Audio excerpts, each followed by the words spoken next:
Hey there, foodies! Today, we're going to dive into the world of fusion cuisine and explore the exciting cooking process behind a fusion feast. First things first, let's talk about the ingredients. Fusion cooking often involves a mix of flavors and textures from different cultures, so you'll want to gather a variety of spices, herbs, and condiments. Next, it's time to prep your ingredients. This is where the fun begins. You might be slicing, dicking, and marinating a variety of meats, vegetables, and fruits. Don't be afraid to experiment with different cooking methods too, like grilling, frying, or steaming.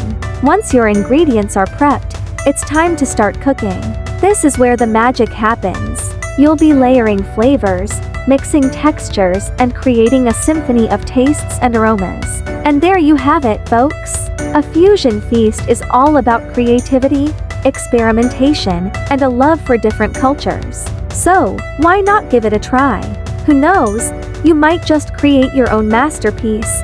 Thanks for joining me on this culinary adventure. If you enjoyed this video, please give it a thumbs up, and don't forget to follow and subscribe for more delicious recipes and cooking tips. Happy cooking, everyone!